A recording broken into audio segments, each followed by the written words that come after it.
Ako ang inyong Lolo Pael at ito ang aking kwento.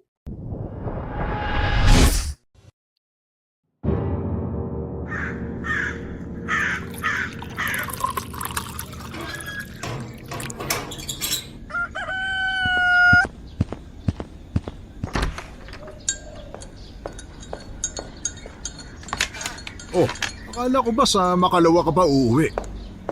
Galit na po si na mama eh. Kaya pinabiyahe agad ako ni ate dito at baka kung ano pa raw ang magawa ni mama sa akin at sa bata. Ah, ganun ba? O siya, akin na yung mga dala mo.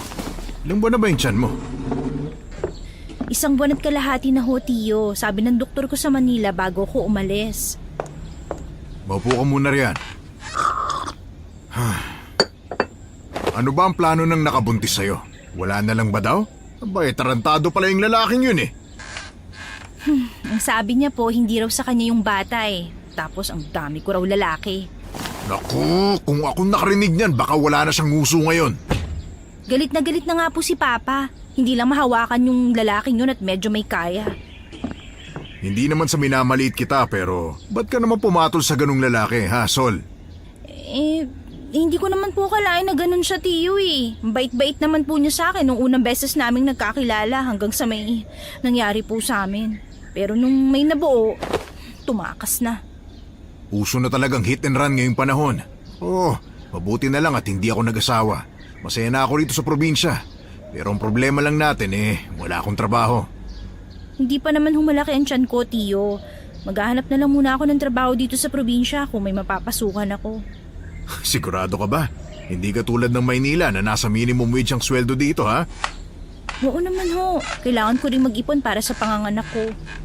Hindi ka rin babibigyan ng mama at papa mo? Bibigyan naman po kaso nakakahiyang manghingi sa kanila eh. Pinag-aral nila ako tapos pagka-graduate, nagpabuntis agad. Ay, teka. Magpahinga ka na muna dyan. Pupunta ako sa malapit na paresan. Magtatanong ako kung kailangan pa nila ng tauhan.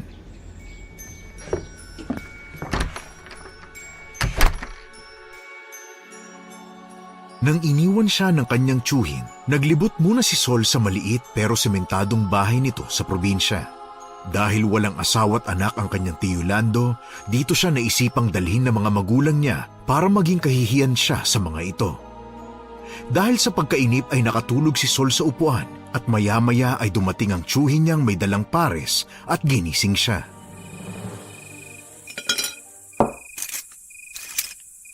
Oh, kumain ka muna. Eto, bumili ako ng pares sa kainan ni na Anton. May natitira pa naman akong 100 dito. Ay naku, hindi na po sana kayo nag-abala, Tiyo. Ginawa ko lang namang rason yan para makapagtanong kung naghahanap ba sila ng trabahante. Ano pong sabi? Pumunta ka na lang daw doon at kinulang sila sa tindera. Mabuti na lang at may tinanggal si Anton na trabahador kasi ninanakawan daw yung kahan nila. Ganun po ba? Anong oras po ba ako pinapapunta doon? Magpahinga ka na muna ngayong araw. Sinabihan ko naman siyang ipapasok ko yung pamangkin kong galing Maynila. Naku, hindi niyo na po sana sinabi na galing Manila ako, Tiyo. Nakakahiya. Hayaan mo na. Pero Tiyo, hindi ba kayo tinutulungan ni na Mama at Papa sa pang-araw-araw mo dito? Sus, hindi na ako umaasa kina ate. Sinabihan din naman nila akong tatalikuran nila ako nung hindi ako sumama sa kanila pa Maynila. Kaya wala na rin kami komunikasyon nun. Nagulat na nga lang ako at tinawagan niya ako pagkatapos ng mahabang panahon eh. Pasensya ka na, Tiyo, ha? Nadamay ka patuloy. Ay, o siya, magagabi na. Yun ang kwarto mo sa tabi ng kusina. Nasa tapat naman ang kwarto ko pag may kailangan ka. Saka Sol, mag-iingat ka, ha? Ha? Bakit po? Lalo na't buntis ka, tapos bagong salta ka lang sa lugar na to.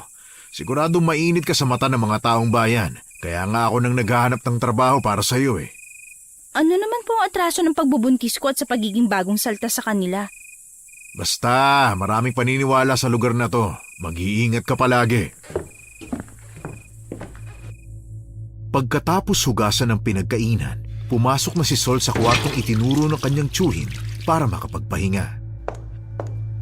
Kinabukasan ay naghanda na siya kahit maaga pa para magpunta sa bagong pagtatrabahuhan niya.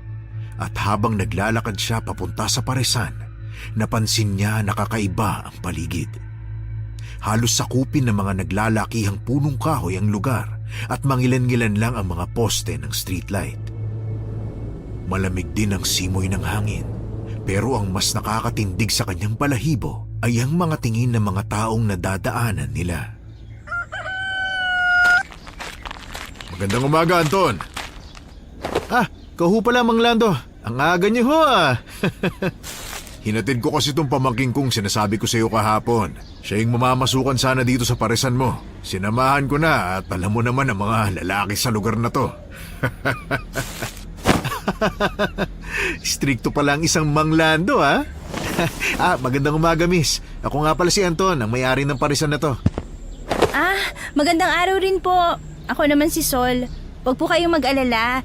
Nakapagtapos naman po ako ng kursong business management sa Manila. Oo! Huwag mo nga akong tawagin po at 30 pa lang naman ako.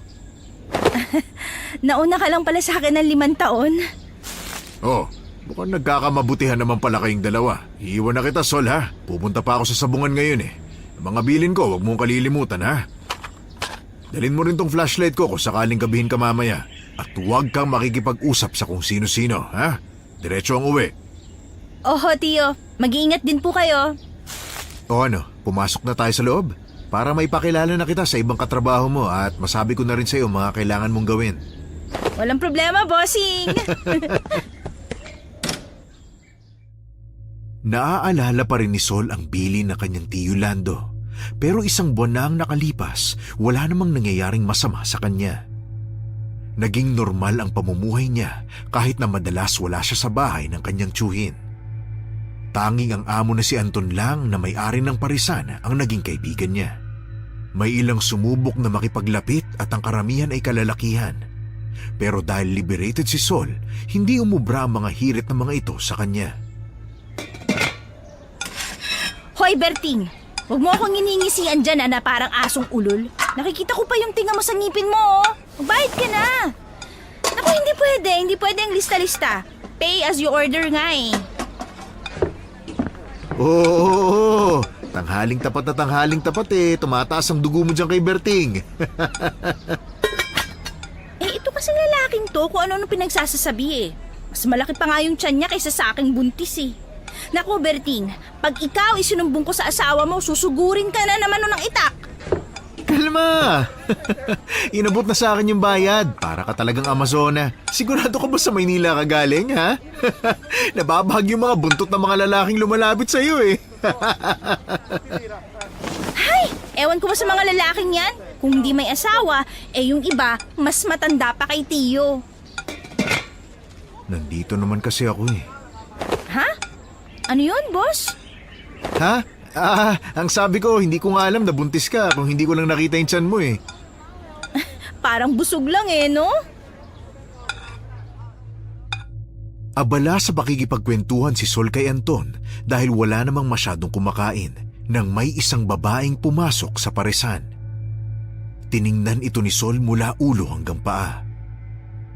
Puno ng alahas ang katawan ng babae. Kumikintab din ang dalang bag nito na halatang mamahalin. Abala ang customer sa pagtingin sa menu at napapailing naman ang staff sa paresan habang kinikilatis ang babae. Ang mahal naman ng pares nyo. Sigurado ba kayong mas masarap to? Hindi naman ho siguro magtatagal ang paresan na to, ma'am, kung hindi masarap yung pares. Tinatarayan mo ba ako? Tinatanong niyo po ba yung sarili niyo? Alam niyo ba, ma'am, ang special pares namin ang best seller dito.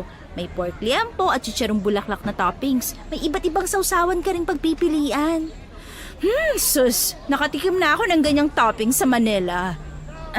Ganun ba, ma'am? Bakit hindi ka na lang sa Manila kumain ng pares?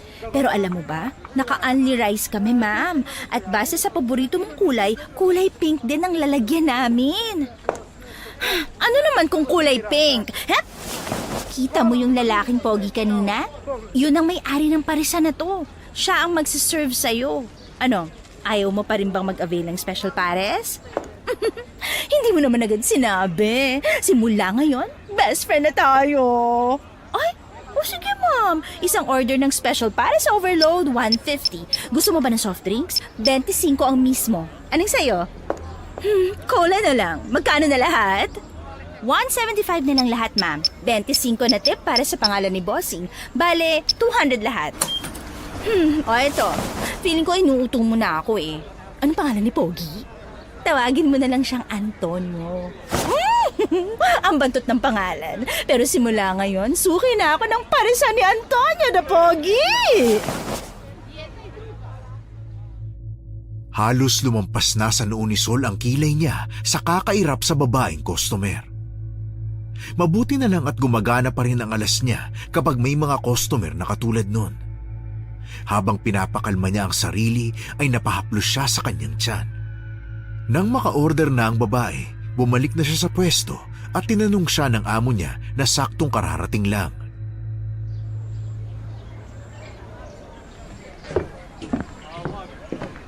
Hoy, anong sinabi mo na namang pangalan ko sa customer, ha?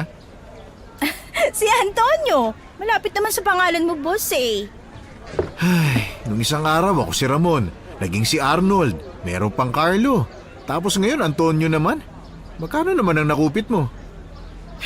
Parang 25 lang naman.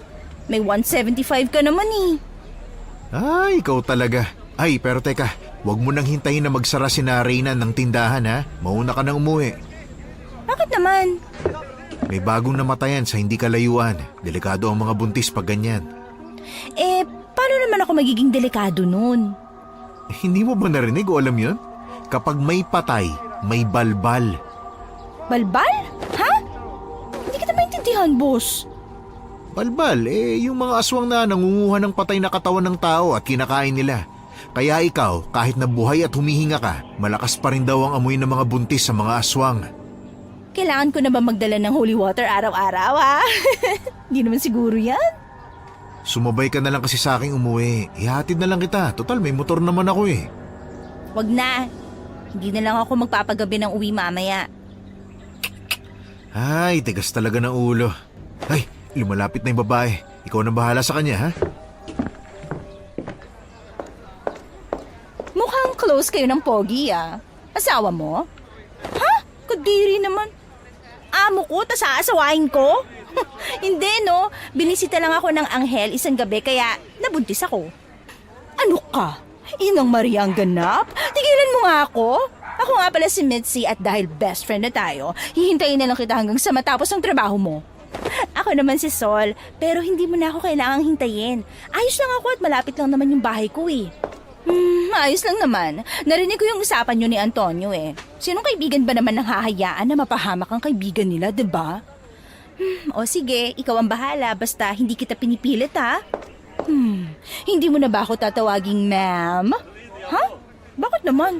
Tapos ka na naman kumain, diba? Bruhak ka, inuto mo lang pala ako para kumain dito. Trabaho lang, walang personalan. Lumipas ang ilang araw at naging malapit nga silang magkaibigan ni Mitzi. Palagi itong nakasunod sa kanya at ginagawa pa siyang rason ng babae para makatambay sa parisan na pinagtatrabahuhan niya. Maski sa bahay nila ng kanyang tiyuhin, nakikituloy na rin ito na ipinasawalang bahala na lang din ni Sol sapagkat madalang namang umuwi ang tiyuhing lalaki. Pares na naman? Oh, bakit? Masarap naman talaga ang pares ni Antonio. Na Anton naman pala ang pangalang maldita ka. Utu-utu ka kasi. Nako, buntis. Pasalamat ka't may bata sa tiyan mo kaya hindi kita sinasaktan. Sarap mong kaltukan, ante. Ikaw naman yung nagsabing magkaibigan na tayo. Hindi naman kita pinilit. Pero sandali nga. Hindi ba talaga umuwi dito yung tiyo mo? Oo Hindi ko nga alam kung ano nangyayari doon. Baka napapainom tas nalalasing kaya umaga na nakakauwi. Tapos ako umaga pa pumapasok kaya hindi na rin kami nagkakaabutan. Ang haba ng paliwanag ah. Teka nga, anong oras na ba? Hindi ka ba uuwi sa inyo? Baka pamahayan na ng multo yung bahay mo kasi palaging walang tao. Sus, hindi ako naniniwala sa multo-multo na yan. Saka 10:00 pa lang naman ng gabi. Dito na lang ako matutulog. Ay, gusto ko ng pares. Ha? Pares na as in yung tinitinda mo? Oo, pero ayoko nun eh. Gusto ko yung pares pero sa ibang tindahan. Kung marinig ka ni Anton, baka tinanggal ka na. Bukas na lang yan. Ibibili na lang kita tapos dadalhin ko sa tindahan.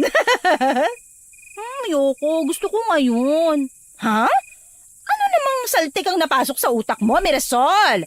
Ngayon na gusto ng anak ko ng pares eh. Ano? Maghahanap tayo ng tindahang bukas ngayon? Oo, kaibigan mo naman ako kaya sasamahan mo ako. Agad na hinatak ni Sol ang kaibigan at suot lang ang sombrero at jacket ay saka na sila lumabas. Pero ilang minuto na silang naglalakad, wala silang makitang ibang tindahang bukas na nagtitinda ng pares. At nang akmang tatalikod na sila para umuwi, nakita ni Sol ang lamay na sinasabi ng amo niyang si Anton. At napansin niyang sa lamay na yon may handa silang pares.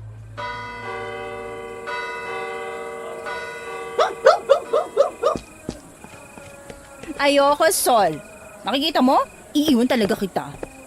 Hindi naman nila malalaman eh. At saka, madami namang taong nakikiramay. Ano? Kakain ka ng pares na inihanda sa lamay? Bakit naman hindi? Baka marumi yung pagkakagawa nila. Hindi yan. Tara na. Kuya, 2 pong pares dito. Oh my God! Ngayon lang ako makikikain ng pares sa lamay. Shh, huwag ka maingay. Baka mahalatang hindi tayo kilala ng pamilya ng namatayan. Pero, alam mo ba yung kinamatay ng nilalamayan natin? May oras ba ako makichismis sa ikinamatay ng kinainan natin ng pares, ha? Meron, at sasabihin mo yun sa akin. Ang alam ko lang yan, nangihina na raw masyado ang lalaking yan, pero hindi pa namamatay.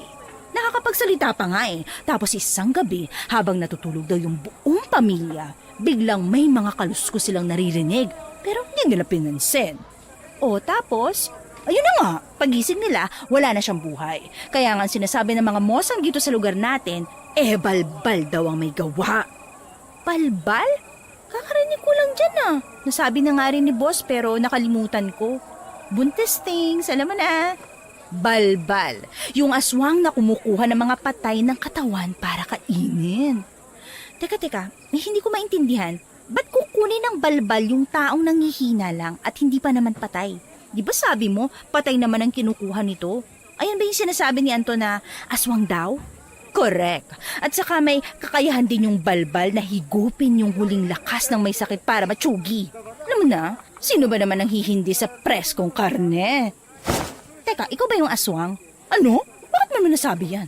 Baka may makarinig sa'yo ha? Sasakalin kita. Ang dami mo kasing alam tungkol sa balbal-balbal na yan eh. Tigilan mo nga. Narinig ko lang yung chismis sa mga bumibili sa paresan. Ipabalot na lang kaya natin to. Umuwi na lang tayo. Ay, sa wakas, buntis. Natauhan ka rin. Hindi man aminin ni Sol, pero nakaramdam siya ng kilabot sa kwento sa kanya ni Mitzi. Nang makarating sila sa bahay ng kanyang tiyuhin, hindi na rin siya iniwan ng kaibigan hanggang sa sumapit ang umaga. At sabay pa silang pumunta sa paresan. Pero habang paalis, nanunuot pa rin ang kilabot sa kanya na parang merong nakatingin sa kanya. Ngunit ipinasawalang bahala na lang ito ni Sol.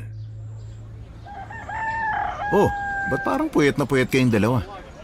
Ito kasing si Sol, naglihil ng pares kagabi, pero ang gusto niya sa ibang tindahan. Nang wala kaming makita, ang ginawa, nakilamay ba naman para lang makakain ng pares na inihahain doon? Ang bibig mo, Mitzi, ha? Ang aga-aga. Ano? Nagpunta kayo sa lamay kagabi? Oo nga, paulit-ulit.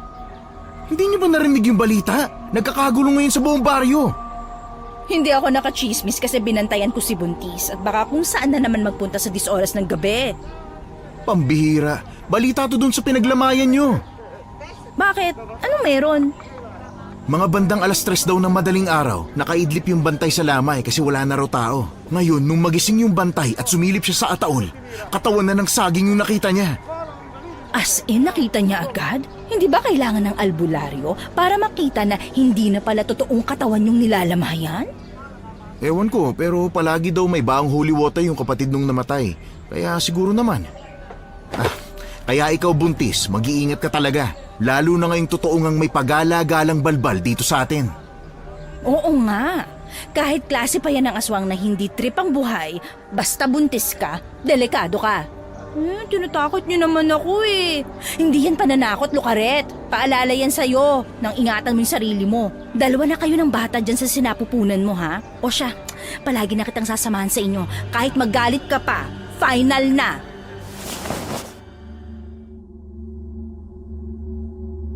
Pero ang pangako ni Mitzi na sasamahan siya ay hindi natupad. Mag-isang umuwi si Sol ng gabing yon. Tahimik ang bahay at hindi pa rin nawawala ang pakiramdam niya na tila may nakatingin at nakasunod sa kanya. Ang ginawa na lang ni Sol ay magsarado ng bintana at pintuan. Pero nang nasa kalagitnaan siya ng pagtulog, nagising na naman siya sa paglilihi. Agad siyang bumangon at lumabas para puntahan ang kaibigan. Pero habang naglalakad ay may naaninag siyang lalaki sa kalayuan. Sa pag-aakala niyang tiyuhin niya ito, ay nilapitan ito ni Sol. Tio Lando? Bakit ngayon lang kayo umuwi? Ilang araw ka na pong wala sa bahay ah. Uy, Tio! May hinihintay po ba kayo? O hindi kayo pumapasok kasi sinaraduhan ko lahat ng pinto at bintana? Tio! May hinihintay ka po ba? Wala naman. Ganun po ba? Aalis na po muna ako. Aalis? Ba't hindi mo muna ako samahan sa hapunan ko? Hapunan? Tapos na po ako. Sige na, sandali lang naman ako kakain eh. Hindi na po, Tio. Ayaw mo bang pagbigyan ng tiyo mo? Teka. Ikaw ba talagang ang Tio Lando ko? Bakit? Ikaw naman ang tumawag sa akin na tiyo, di ba? Ba't hindi mo tingnan at lumapit ka dito? Sino ka? Anong kailangan mo? Sino pa ba? Eh di yung nakakita sa akin.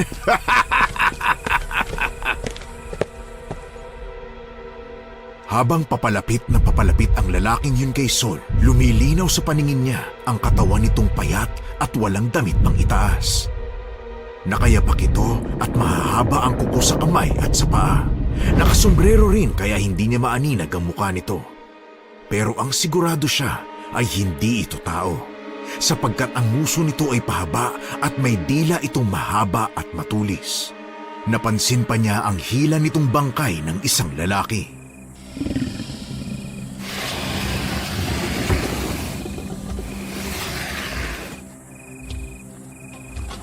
Hala, nakakatakot naman ang isang yan. Kailangan ko nang umalis dito. Naku po, tumatawa pa siya na nakakakilabot. Ano bang klaseng nilalang yan? Layuan mo ako! Hindi ko naman sasabihin na nakita kita. Hindi ako tanga! At sino ang bobong aswang na patatakasin ang mas masarap na pagkain? Bata, presko, at buntis pa! Kung siniswerte ka nga naman. Parang awa mo na. Tigilan mo na ako. Tulong! Tulungan niyo ako! Walang tutulong sa'yo, kaya tanggapin mo ng magiging hapunan na kita. Mitzi, tulungan mo ako! Malapit na ako! Takbo, buntis, takbo!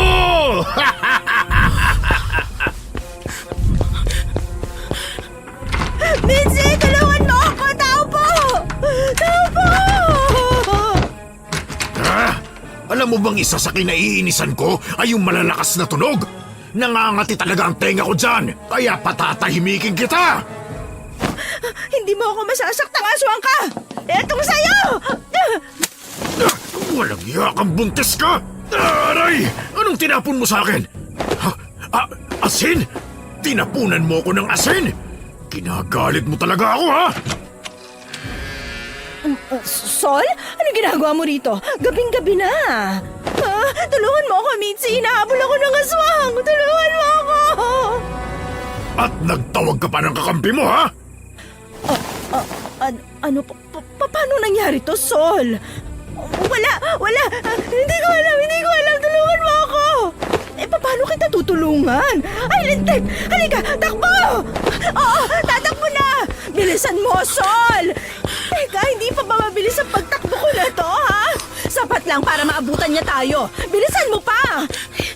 Minsi, buntis ako eh. Teka, sandali. Naninigas ang tiyan ko. Ano? Huwag mo munang isipin yan. Sumasakit ang tiyan ko, Mitzi. Sandali lang. Hindi ko na talaga kayang tumakbo. Ano? Bakit ngayon pa? Ay, Diyos ko. Nandiyan na siya. Huwag ka na umupo dyan. Tumayo ka na. Halika na. Pilitin mong tumakbo, Sol. Tumakbo ka na, Mitzi. Pwede ba? Iwan mo na lang ako. Iwan mo na lang ako dito. Oh, nababaliw ka na ba? Matapos kitang samahan tumakbo? Kung iiwan kita, dapat pala, hindi na ako lumabas sa bahay ko kanina, ha? Nakakapagod. Ang sarap magmura eh, no? Mga mahihinang nilalang, pagod na ba kayong tumakbo? Oh, huwag kang lumapit. May dala ko. At ano naman yung dala mo, ha? Hindi mo ako mauuto! Bato! Tama! Bato ang dala ko! Kaya mo pa bang tumakbo, ha, Sol? Nananakit na kasi yung tiyan ko. Baka makunan ako kapag pinilit ko pang tumakbo. Aray, kung makukunan man ako, magpapakain na lang ako sa aswang kaysa naman maligtas ako pero nawala ang anak ko. Ilang beses ko na kasing sinabi sa'yo mag-iingat ka pero ang tigas-tigas ang ulo mo. Maganda ka. Pagbilang ko ng 3, tumayo ka dyan, ha? Anong gagawin mo? Huwag ka nang magtanong. Weightlifter ako dati. Tapos na ba kayo magpaalam sa isa't isa, ha? Mitzi, ayun na siya! Saluhin mo tong bato! Akala mo matatalo mo ako sa bato? Hindi na ako magbibilang, Sol. Halika na! Ay, huwag mo na akong hatakin. Susunod na ako. Goods, bilisan pa natin ang pagtakbo. Bilisan mo. Teka, sandali. Paano nandito na agad ang balbal, ha? Oo nga. Nakamba na sa atin ang mahaba at matutulis niyang kuko. Ano na gagawin natin ngayon, ha? Ano nangyari? Tumilapon ang aswang! Sino gumawa nun? May lalaking dumating. Layuan mo ang mga bata! Ako ang harapin mo, balbal! Malapit ko na silang makuha. Sagabal ka. Ito ang nararapat sa'yo. Hindi mo ako makakalmot basta-basta. Tingnan na lang natin kung kaya mo pang salagin to. Tila? Talaga ba? Tanggalin mong nakakadiri mong dila sa leeg ko! Ang dila ko! Nabutol ang dila ko! Gagantihan ka! Makikita mo! Gaganti ako sa inyo!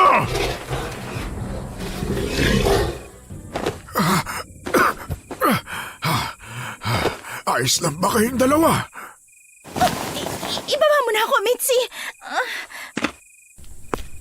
Ikaw po, ayos ka lang ho ba, Manong? Namumula po yung leg niyo, Manong! Ayos lang ako, mga inen. Ay, pakikuha nga ang tungkod ko. At ako'y hindi na makakalakad kapag wala yan. Heto po, tulungan na po kitang tumayo. Maraming salamat. Matanong ko lang, bakit kayo hinahabol ng aswang na yon?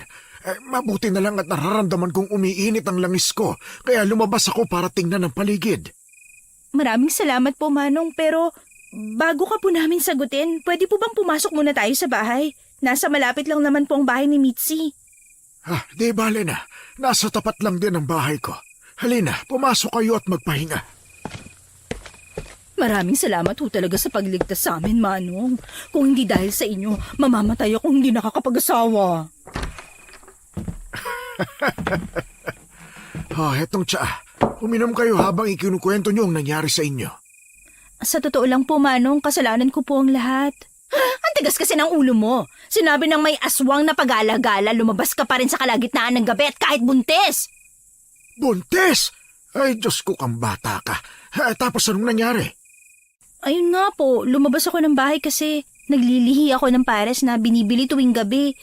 Gawa ng wala ho akong kasama sa bahay, lumabas ako para magpasama kay Mitzi pero nung nasa labas na ako nakita ko yung lalaking akala ko tsuhin ko. Tapos balbal na pala yung nakasalubong mo?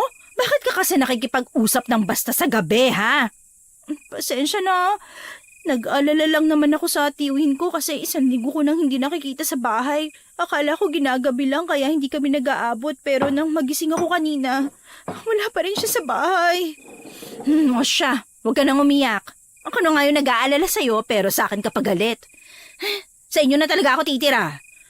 Sinabi mo rin yan kahapon eh. Tapos kumakain ka lang naman pala ng pare sa inyo. Paano mo nalaman? Kasi nung binugahan mo ko ng hininga mo kanina, amoy na amoy yung pares. Ay, pasensya naman. Dinalan ako ni Anton ng pares eh. Sumama yung loob ko kasi suho lang pala sa akin para daw hindi kita iwan. Nag-aalala din yata sa'yo kasi sobrang tigas ang ulo mo. Ang mga bagong tubo talaga ngayon. O siya, mukhang hindi na kayo titigilan ng balbal na yan. Gagawa na lang kita ng proteksyon. Protection po? Paano niyo po gagawin yun? Babaylan ka ho ba? Ang lakas niyo pa rin po kanina eh. Hindi ako babaylan. Ako si Boyet, isang albularyo. Hinahanap ko rin ang balbal na yon dahil nabalitaan kong nagnanakaw na naman yun ng mga bangkay.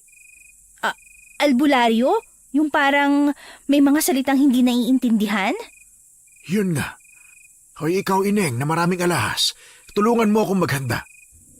Ay, ako nga po pala si Mitzi at ang buntis na matigas ang ulo dito ay si Sol. O siya, Mitzi. Magsisindi ako ng insenso at kamangyan. Habang nagbibigkas ako ng Latin, umikot ka sa amin ng 5 beses. Pagkatapos ay huminto ka sa kaliwa ni Sol at patuloy mo siyang pausukan. Nakuha mo ba? Ikot 5 beses, hinto kaliwa, pausok. Nakuha ko na po, Manong Boyet. Simulan na natin. Ikaw naman, Sol, umupo ka lang dyan. Hindi na nakuha pang sumagot ni Sol nang makita niyang kumuha ng 3 malalaking kandilang itim ang matanda. Sinindihan ito ng matanda sa paligid niya. Pagkatapos ay kumuha ito ng palangganang stainless at nilagyan nito ng bato na sa tingin niya ay insenso at 3 piraso rin ng batong itim na sa palagay ni Sol ay ang kamangyan na tinutukoy ng matanda. Maya-maya pa nang umusok ang mga bato, saka na umikot si Mitzi sa kanya at palakas ng palakas ang pagbigkas ng matanda ng mga salitang hindi niya naiintindihan. Ang hangin sa loob ng bahay ay palakas ng palakas din, pero ang sindi ng kandila ay hindi namamatay hanggang sa matapos na si Mang Boyet sa kanyang ginagawa. Pansamantalang pagtataboy ng masamang enerhiya lamang ang ginawa ko.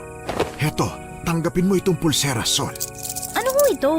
Naku, Manong Boyet, wala po akong pambayad sa inyo. Nagtatrabaho lang po ako sa parisan para makapag-ipon sa panganganak ko. Huwag kang mag-alala, libre na yan sa'yo. Yan ang pulseras na mutya ng bawang. Hindi tulad sa ibang mutya na nakakapagbigay ng lakas at liksi sa mga gumagamit nito. Ang mutyang yan ay pang-proteksyon lamang. Pinabalaan ka niyan kapag may malapit na aswang dahil maghiinit yan. Hindi rin makakalapit sa iyo ang balbal dahil ayaw nito sa amoy ng bawang. Paano ho si Mitzi? Baka siya naman po yung balikan ng aswang. Huwag kang mag-alala. Bibigyan ko siya ng Carmen. Salamat, Manong Boyet. Hindi nyo lang kami niligtas pero binigyan nyo pa kami ng proteksyon. Tatanawin ko yung utang na loob. Carmen na lang ang sayo, iha. Alam ko namang hindi mo susutin kung alahas ang ibibigay ko sa'yo. Sa dami mo pa namang borloloy sa katawan. Ay! Salamat po talaga! Dito na muna kayo magpalipas. Nararamdaman ko pa kasi ang balbal na paikot-ikot sa bahay ko. Pero alam niyang hindi siya makakalapit sa akin ngayon dahil alam niyang marami akong sandata laban sa kanya. Kinabukasan ay hinatid sila ni Manong Boyet. Naglibot pa ang matanda para mag-inspeksyon sa bahay ng kanyang tiyuhin na hinayaan naman ni Sol. Nang makontento na ang matanda ay nagpaalam na itong umalis habang si Mitzi naman ay nagpaalam sa kanyang maliligo at kukuha lang ng ilang gamit sa bahay nito. Pero hindi pa siya nagtatagal sa bahay, may nakita na siyang patak-patak ng dugo papunta sa kusina. Dahan-dahan niya itong sinundan pero nagulat siya sa kanyang nadatnan. Ay! Ano ba yan, Sol? Ba't ka ba sumisigaw na lang ng basta-basta dyan? Pasensya na ho, Tiyo. Ikaw po pala yan. Paano ka nga po pala? Huwag ka na magtanong. Di ka naman makakatulong sa akin eh. Ba't pala wala ka dito kagabi? Paano niyo ho nalaman, Tiyo? Abay, nakita ko nakabukas yung kwarto mo. Nung isasarado ko sana, nakita ko namang wala ka sa higaan mo. Pasensya na ho, Tiyo. Nasa bahay lang po ako ng kaibigan ko kagabi. Kaibigan?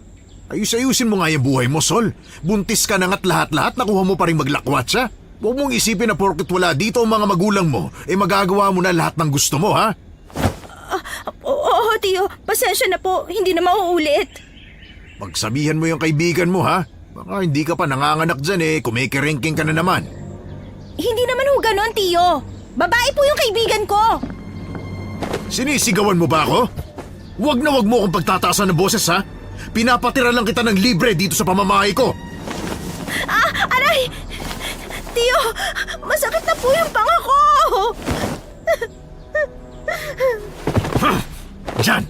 Diyan ka sa sahig bagay. Kung namalandi ka, hindi ko malaman kung bakit sa akin ka itinapon. Huwag kang aalis ng bahay mamayang gabi, ha? Pag nalaman ko lang na naglalakwatsa ka na naman, makikita mo, Mirasol! Nandito na ako, Sol! Nasaan na ba yung babaeng yan? Sol! Sol! Ay! Ano nangyayari sa'yo, Sol? Bakit nakasalampa ka dyan sa sahig? Tumayo ka nga, bilis! Ano ba nangyayari sa'yo, bruha ka, ha? Mitzi, naabutan ko sa Tiyo ngayon. Pero ang init ng ulo niya. Pinagsabihan niya ako ng masasakit na salita. Namalandi daw ako tapos nalalandi daw ako. Ano? Akala ko ba mabait yung Tiyo mo? Ang sarap naman palang ibala niyan sa balbal Nasaan na yung Tiyo mong inutel, ha? Umalis. Hindi ko alam kung saan pumunta Shh! Tahan na. Halika, umupo ka muna rito. Huwag ka nang umiyak dyan. Dahil lang ba dyan sa tsuhin mo? Tama na. Baka mapano si baby. O ito, uminom ka muna ng tubig. Salamat, Mitzi, ha. Bago lang tayo magkakilala pero hindi mo ako iniwan. Ano ka ba? Minsan lang din ako magkaroon ng kaibigan. Saka, hindi ba alam ng Tiyo mong naglilihi ka? Abay, magtatatlong buwan pa lang yung tiyan mo Normal pa na maglihi ka niyan. Hindi O siya, huwag ka na munang pumasok ngayon. Sasabihan ko na lang si Anton na magpapahinga ka. Alam ko namang puyat ka kagabi, tas ito pa yung aabutan mo sa inyo. Dahil sa pag-aalaga sa kanya ni Mitzi ng araw na yon, hindi na malaya ni Sol na nakatulog siya. Paggising niya ay agad siyang naglinis ng katawan. Pansamantala niyang tinanggal ang pulseras na bigay sa kanya ni Manong Boyet para hindi mabasa. Pero nakalimutan niyang isuot ulit ito. Sa kalagitnaan ng gabi, hindi akalain ni Sol na magkakaroon siya ng bisitang hindi inaasahan.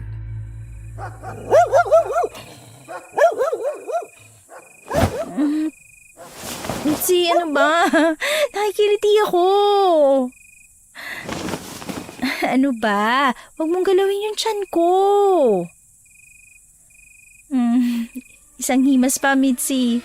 Naku, talagang susuntukin. Dila! Mitzi! May dila dito! Sol, ano nangyayari sa'yo? Anak na pong Maria! Nakita mo ba yung dila? Oo, halika na. Huwag ka nang manatili dyan sa higaan mo. Bilis, halika na. Di ba binigyan na tayo ng proteksyon ni Manong Boyet? Paano nagawa pa rin tayong sugurin, ha? Nasaan na? Teka, nasaan na yung ano mo? Anong tawag dito? Ano ba yun? Yung kwintas. Pulseras. Nandito. Nawawala. Mitzi! Nawawala! Ano? Anak ka ng nanay mo? Nasaan mo nilagay, ha? Teka, nasa lamesa. Lamesa saan, ha? Lamesa sa kwarto ko. Habang natataranta si Sol, ay bumalik naman ang kaibigan niya sa kwarto para kunin ang naiwang mutya ng bawang. At habang wala ang kaibigan, rinig niya ang unti-unting pagtuklap ng yero sa tapat niya. Hindi na alam ni Sol ang gagawin, kaya nanatili siyang tuod na nakatayo lang at nag-aabang sa kung kailan magpapakita ang aswang hanggang sa nagkatinginan na nga sila nang namumula nitong mga mata. Mabuti na lang ay nahatak siya ni Mitzi palabas ng bahay. Habang tumatakbo sila palabas, ay isinusuot ng kaibigan sa kanya ang pulseras niya at malakas ang boses nitong pinagsasabihan siya. Kapag tayo mabuhay pa sa balbal na to, babatukan kita ng paulit-ulit. Ilang beses ko bang ipapaalala sa yung ingatan mong sarili mo? Pasensya na, hindi ko naman sinasadyang iwan eh. Kahit na, hindi mo na dapat hinuhubad kung maliligo ka lang. Yung pulseras ko nga na galing sa Bombay, ipinanghuhugas ko pa ng puwet ng kaldero. Hindi ko talaga sinasadya. Naku, ang sarap mong murahin. Pero hindi ako marunong magmura. Ganito na lang. Mura, mura, mura! Nakakainis. Nakakatawa ba yon, ha? Lintik! Mas madulas pa kayo sa mga bangkay! Kasi, buhay pa kami! Mitzi! Sol! Manong Boyet, scam ka! Sabi mo protektado na kami sa aswang. Ba't hinahabol pa rin kami, ha? Kasi matigas ang ulo mo. Hindi mo sinusunod yung mga bilin sa'yo. Sorry na.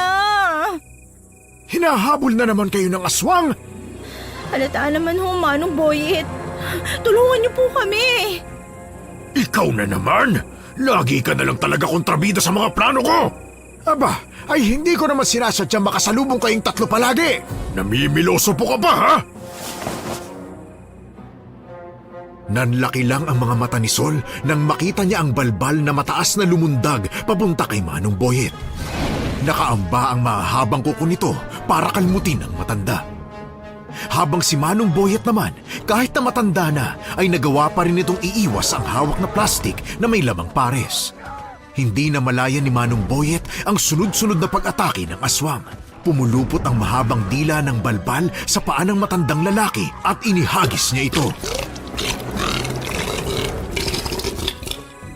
Manong Boyet, ayos lang po ba kayo? Buntis, ba't ba bigla-bigla mo nalang tinatapan yung sarili mo sa panganib, ha? Bruha ka! Si Manong Boyet, baka na paano na siya eh. Alalahanin mo nga muna yung sarili mo. Pero... Nakakainis na talaga kayo! Parang hindi kayo natatakot sa akin, ha? Tanggapin niyo to! Bitawan mo ako, Sa wakas!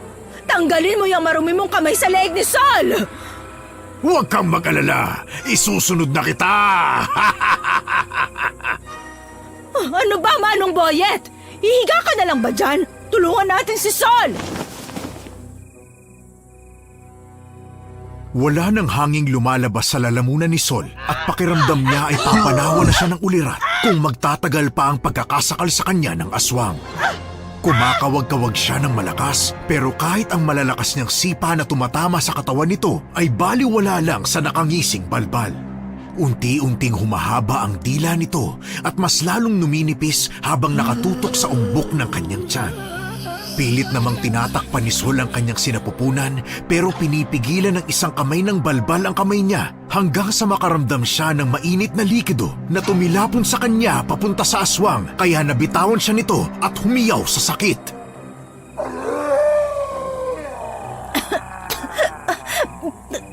Takot siya sa pares?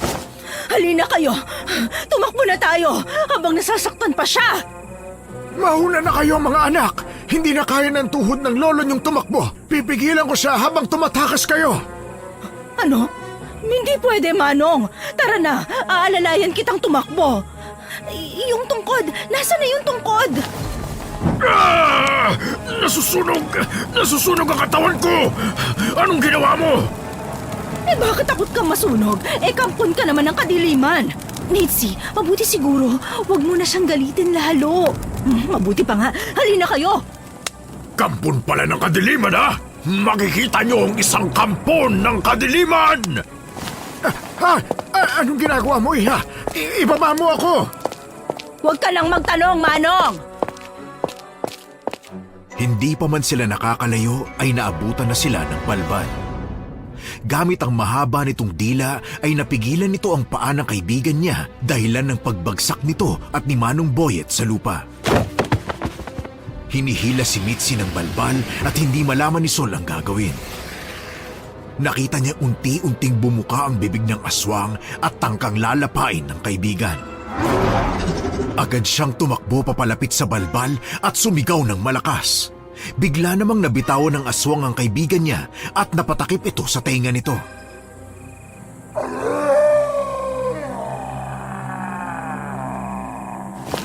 Manong Boyet, humiyaw ka rin. Basta gumawa ka ng ingay. Naalala kong sinabi ng aswang na ang maingay na bagay ang ayaw nito.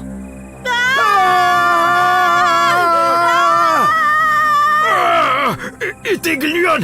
Itigil niyo yan! Tisyata ng aswang na to ang manakal!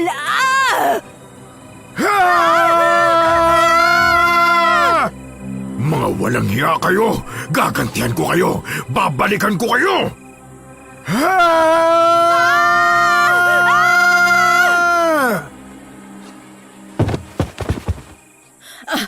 Ayos na, wala na yung aswang. Tumigil na kayo! Lintik! Muntik na akong layasan ng lalamunan ko Ayos ka lang ba, Mitzi? Oo nga, ayos ka lang ba ha? May masakit ba sa'yo? Oh, ang leeg ko, te.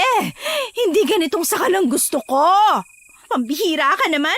Kaalis nga lang ng aswang Aswang na ikaw naman na may kasalanan kung ba't tayo hinabol. Pasensya na. Pero, Manong Boyet, ba't mo naman kami binuhusan ng sabaw ng pares? Hindi mo ba alam na maraming bawal ang pares? Pero hayaan mo na ang pares na yon. Umuwi na tayo. Aray ko, ang tuhod ko. Manong Boyet, kapag nakauwi tayo, pwede mo bang gawan ng paraan yung mutya ng proteksyon ni Sol, ha? Yung hindi sana natatanggal, tapos may lock, kasi isasakal ko sana sa kanya pag tinanggal niya pa. Sorry na nga, promise, hindi ko nauubarin. Habang pauwi sila ay akay-akay nila ang matandang lalaking nananakit ang tuhod. Napagpasyahan ng dalawa na samahan si Sol nung gabing yon sa bahay ng kanyang tiyuhin dahil baka bumalik ang aswang. Kinabukasan, matamlay na pumasok sa trabaho si Sol. Oh, anong nangyari dyan sa mukha mo? Para kang pinagsakluban ng langit at lupa. Hindi ako nakatulog ng maayos kagabi. Ha? Ba't naman? Di ba sinabi ko naman sa'yo na kapag may hinahanap kang pagkain, ayos lang naman na tawagan mo ako? Oh, eto gatas. Uminom ka muna, baka wala nang sustansyang nakukuha yung anak mo. Hindi naman sa naglilihi ako. Ano lang. Basta, may iniisip lang ako kaya ganito.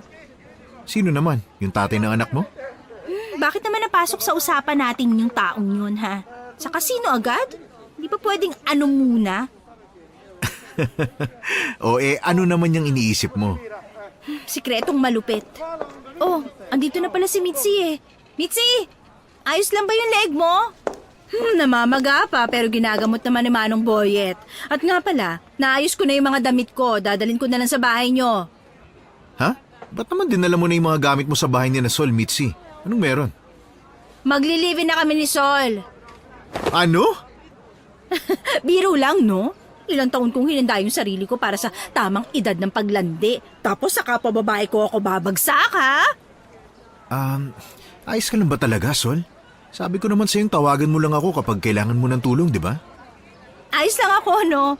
Baka ikaw nga ang kailangan ng tulong, Na paano ka ba? Ba't parang napaso yung katawan mo? Ayos ka lang ba, boss? Ha? Ayos lang ako. Ano lang to, natalsikan ng mantika.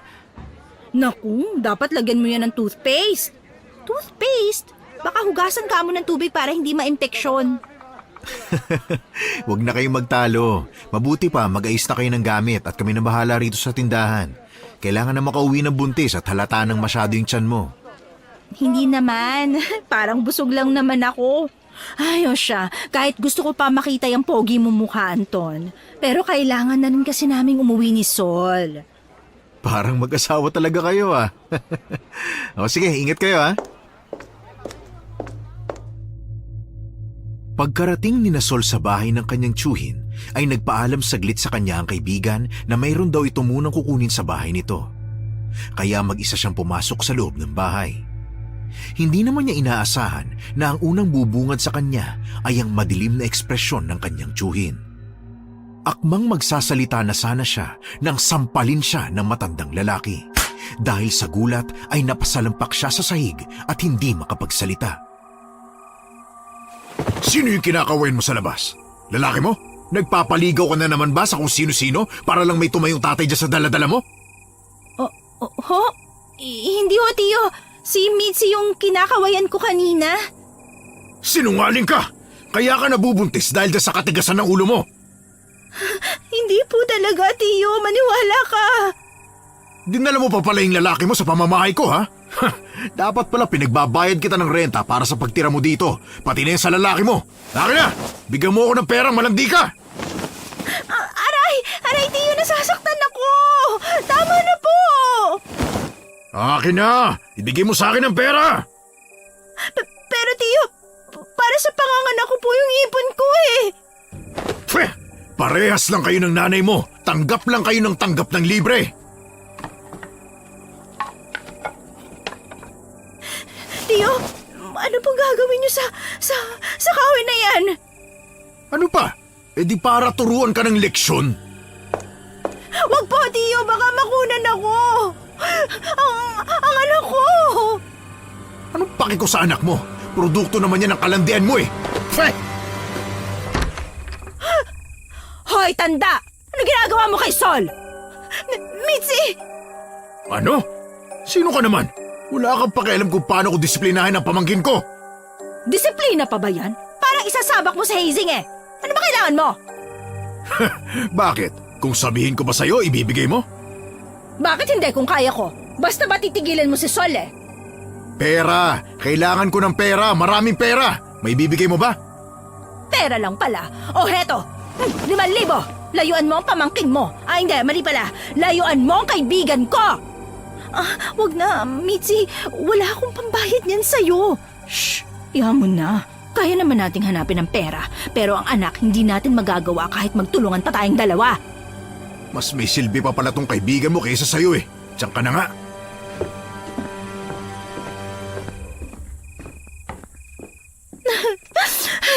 Shh, wala na siya. Hayaan mo na yung baliw mong tsuhin. Salamat talaga, Mitzi. Hindi ko alam ang gagawin ko kung hindi ka dumating. Sol! Mitzi! Nasa loob ba kayo mga anak? Si Manong Boyet yun ah. Teka, diyan ka lang ha. Manong Boyet! Tuloy po kayo. Ba't ka po na pa rito? Gusto ko lang sana pag-usapan yung tungkol sa aswang. Anong nangyari sa inyo? Inatake ba ulit kayo ng aswang? Hindi ho, Manong Boyet. Pasok ka ho. Sasaraduhan ko lang ang pinto at bintana. Hindi ho aswang ang sumugod sa amin. Taong baliw. Sumisinghot yata yun eh. Lakas ang tama. Aba, sino naman ang nanakit sa inyo? Namumula ang pisngi mo. Parang sinabunutan ka rin ah. Hindi ka ba marunong lumaban, anak? Hindi ko naman po kayang lumaban sa tiyo ko. Kahit naman ho paano tiyo ko pa rin siya. Ayan ang problema mo. Kahit sinasaktan ka na, hindi ka lumalaban. Labanan mo. Aba, ang tapang-tapang mo nung una kitang nakita, tapos sa tiyo mo hindi ka makasagot, ha? May pagalang pa rin naman ako sa magulang ko. Kung ganyang magulang ang meron ako, bahala na lang kaming maging ulila ng tuluyan. Sige na. Tumigil na kayo sa sagutan nyo. Bawal anong tawag nyo sa English yung namomroblema? Stress po. Ayun, stress. Bawal ma-stress ang buntis. Ano nang plano mo ngayon, ha? Hindi na muna ako siguro uuwi dito. Ano? Saan ka naman tutuloy? Sa bahay ko na lang. Parang hindi ko naman alam na may modus ka sa bahay mo. Modus? Ano namang modus yung sinasabi mo?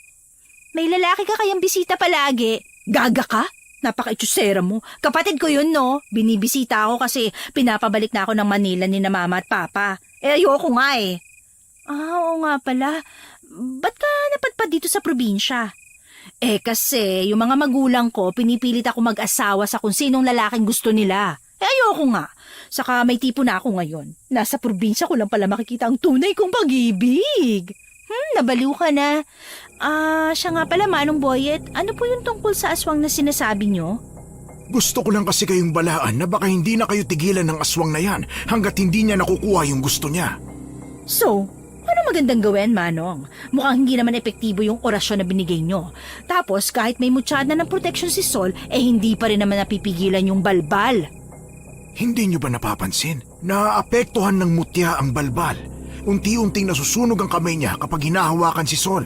Kaso kapag maraming bangkay, mas mabilis siyang makakapagpagaling. Ibig sabihin ho ba nun, kahit paulit-ulit natin siyang itaboy, babalik at babalik pa rin po siya? Ganun na nga. Kaya ho pala kahit naputo lang dila niya nun, himalang humaba na naman ito. Ano pong gagawin natin, Manong Boyet? Di ba nakuha nyo naman siyang itaboy gamit ang ingay? Bakit hindi na lang tayo mag-ingay kapag pupuntahan niya tayo? Hindi ka naman nakakasigurong ligtas ka kapag nasaan yung tao ang aswang. Anong gagawin mo kung nag-anyong tao siya at hindi mo alam na aswang pala ang kausap mo? Ibig ho bang sabihin, kailangan nating hanapin ang aswang na to sa anyong tao niya para mahuli natin? Tama, masyadong tuso ang mga aswang. Hindi natin sila basta-basta mahuhuli. Kailangan natin ngayon ay malaman natin kung sino sila. Kapag nalaman natin ang pagkakakilanlan nila, agad na silang manghihina at matatalo na natin sila. Napakalabo namang malaman natin kung sino yung aswang. Ang daming tao dito sa baryo natin. Paano kung taga-kabilang baryo pala yung nangangaswang? Hindi malabo, pero sa ginawa natin ng nakaraan, nakalimutan nyo na bang galit ang aswang at magiging desperado na ito para makuha si Sol at ang bata sa tiyan niya? Ibig sabihin, lalapit at lalapit ang aswang, lalo na kapag nagtatrabaho si Sol. Pwede itong magpanggap na customer.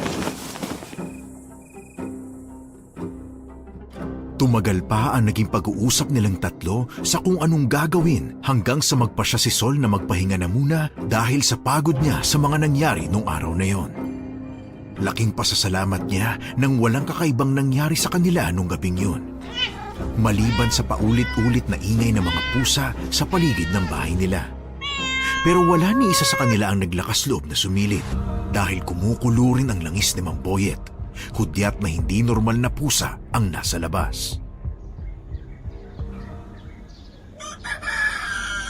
Grabe yung pusa kagabi. Halos hindi ako patulugin sa ingay. Mabuti na lang at wala sa ating naglakas loob na lumabas. Sa tingin ko ay hindi yun balbal. Ano ho? Hindi lang ho ba balbal ang aswang sa baryo na to? Sa kasamaang palad, hindi lang balbal ang pag-alagala tuwing gabi. Pero ang napapansin ko sa mga aswang, kapag teritoryo na ng isa, wala nang ibang klaseng aswang ang mangingialam dito. Bakit po merong ganong klaseng aswang kagabi? Sila ang kung tawagin ay danggab. Kaya nilang magpalit ng anyo at manloko ng mga tao. Mukhang bago pa ito rito, kaya hindi pa naging agresibo. Diyos ko, hindi pa nga tapos sa problema sa balbal. May danggab naman. Huwag kayong mag-alala. Hindi naman magtatagal ang danggab dahil malakas na ang presensya ng balbal dito. Ang pagtuunan nyo na lang ng pansin ay ang mahanap kung sino ang balbal. Paano ho, Mang Boyet? Aalis muna kami Papasok na rin muna ako sa trabaho at magpapaalam kay bossing na doon na muna ako titira sa tindahan pansamantala. Nang makarating sila sa paresan, ay laking gulat ni Sol na tahimik ang lugar. Wala ni isang tao at customer na makikita. Hindi naman siya nag-alinlangang pumasok. Naabutan niya si Anton na namimilipit sa sakit habang pinapalitan ng benda ang nasa kamay nito. Akmang lalapit na sana siya pero hinawakan ng mahigpit ni Mitzi ang braso niya. Wag! Kinakabahan ako sa hangin ng paresan. Parang nakakakilabot. Ano ka ba? Kinakabahan ka lang kasi nakasagupa pa lang ulit natin yung aswang. Hindi talaga Ang sama ng kutob ko. Sol? Mitzi? Bakit kayo nandito? Ano pa ba, boss? Di magtatrabaho. Ba't pala walang tao? Nasaan yung ibang trabahador? Oo nga pala. Pasensya na at hindi ko kayo nasabihan Mukhang nakalimutan kang daanan ni Mang Cardo. Na-aksidente kasi ako kahapon kaya hindi na muna sana ako magbubukas ng tindahan. Ha? ganun ba? Magpapaalam din sana ako na dito na muna ako tutuloy kung pwede. May problema lang kasi ako sa bahay. Ganun ba? Pwede ka naman dito. Walang problema. Iiwan ko lang yung susi sa'yo. Talaga? Maraming salamat, boss. Walang problema. Basta ikaw. Oh, ba't parang babalatan mo ako ng buhay, Mitzi? Na paano yung kamay mo? Ha? Napaso ng tambutso. Natumba kasi yung motor na minamaneho ko eh. Talaga ba? Ba't naman mapapaso ng tambutso kung ikaw yung nagdadrive? Kasi nahawakan ko? Ano ba yung mga tanong mo, Mitzi? Nga pala, Sol. Hindi ako makakapasok ng ilang araw, ha? Ang sama ng pakiramdam ko eh. Uy, bakit ganun yung trato mo kay Anton, ha, Mitzi? Hindi mo ba napansin? Ha? Ang alin? Wala naman ako napansin kakaiba sa lalaking yun, ha? Hindi mo ba nakita yung parang sunog niya sa kamay? Hindi mo ba maalala yung sinabi ni Manong Boyet na nasusunog yung kamay ng aswang? Ha? Ang ibig sabihin, si Anton, aswang? Hindi na parang oo, kasi naisip ko lang yung isang gabi na inatake tayo ng aswang. Tapos parang napaso rin yung katawan ng balbal dahil sa ginawa ni Manong Boyet. Oh, bakit? Anong meron doon? Hindi mo ba get, Sol? Kinabukasan na mangyari yun, pumasok si Anton na marami ring lapnos sa katawan niya. Pagkatapos, bigla na lang siyang gumaling.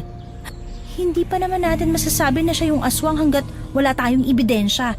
Paano kung harapin siya ni Manong Boyet tapos hindi pala siya yung aswang? Ano na lang ang mangyayari sa matanda? Pero hindi ko naman sinasabi na mali ka, ha? Wala namang mawawala sa atin kung mag-iingat tayo.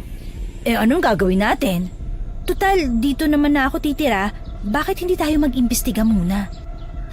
Ipapahamak mo na naman yung sarili mo eh. Hindi sa ipapahamak. Kailangan nating mag-obserba bago muna kumilos. Obserba? Kumilos? Saan ba kayo pupunta? Anton! Grabe maka-Anton ah. Ngayon mo lang yata ako tinawag sa pangalan ko ah. Parang sasabog yung puso ko. Saka ba? May pinag-uusapan kasi kami ni Mitzi. Oo, tama. May pinag-uusapan lang kami. Ganun ba? Dapat ba hindi ko marinig? Hindi naman. Diba, Mitzi? Hindi ka naman dapat bigla-biglang sumasagot sa usapan ng iba. Uy, Mitzi! Oo na. Mukhang bad mood si Mitzi ah. Pero total, nandito naman na kayo. Magbubukas na lang ako ng paresan para hindi sayang yung kita ngayong araw. Nagbukas nga sila ng paresan maghapon. At dahil walang trabahador na pumasok, si Anton ang nagluluto habang si Mitzi naman ang nagbibigay ng mga order at si Sol naman ang tindera. Nang sumapit ang hapon ay sabay-sabay silang napaupo sa pagod. Napansin naman ni Sol na panay ang bahing ni Anton, sabay kamot sa namumula nitong muka.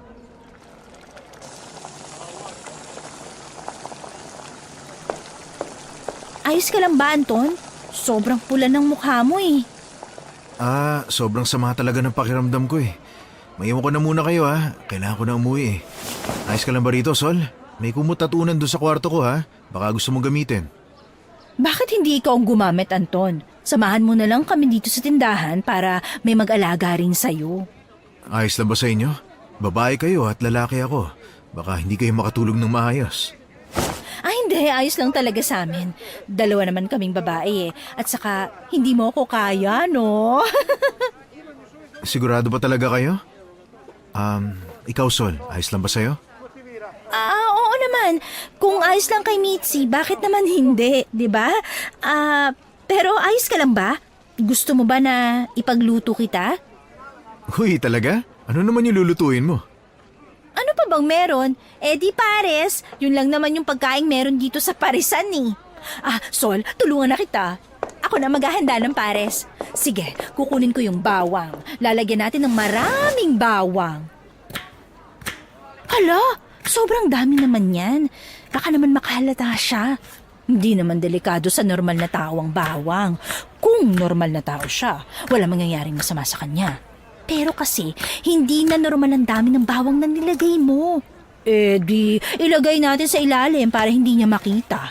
Ang mahalaga, matikman niya kahit ang sabaw. Kasi nasa sabaw na ang lasa ng bawang. Mitzi, parang iba yung nararamdaman ko eh. Huwag na lang kaya nating ituloy ang balak natin. Ano ka ba? Nandito na tayo ah. Hindi ko lang kasi maiwasan ang kutuban eh. Parang may hindi maganda mangyayari kapag tinuloy pa natin to. Hindi, Sol. Binigay na tong pagkakataon sa atin. Ba't pa natin sasayangin? Kung hindi siya mag-react sa bawang, edi hindi siya yung aswang. Paano kung mag-react? Tapos biglang naging aswang. Anong gagawin natin? Binigyan ka naman ng langis ni Manong Boyet, diba? Di gamitin natin para makatakas. Boo! Ay! Puwet ka ng baka! Ba't gulat na gulat ka naman, Mitzi? Ang tagal nyo kasi sa kusina eh. Nabagot na ako sa kakahintay. Ano? Handa na yung pares mo. Sa lamesa ka na lang siguro maghintay at ihanda ko na to. Yun, salamat ha. Ang bango at mukhang masarap ha. Saan ka natuto magluto ng pares? Ito kutsara. Kain ka na maigi para gumaling ka na. Salamat. Malaki ang pagkakangisi ni Sol dahil kampante siyang hindi si Anton ang aswang at magana namang kumain ng lalaki. Akala niya ay tuloy-tuloy na pero ang hindi niya inaasahan ay nang bigla itong tumigil at nabitawan ang hawak na kutsara at dumikit ito sa kanyang dibdib. Kita rin niya ang namumulan nitong muka at malalaking pantal na tumubo sa kanyang katawan at mukha siyang nasasaktan. Hindi maiwasan ni Sol na kabahan pero ang hindi niya inaasahan ay ang biglang paghiyaw ng kaibigan niya dahil sa tuwa na may epekto ang pagkain kay Anton.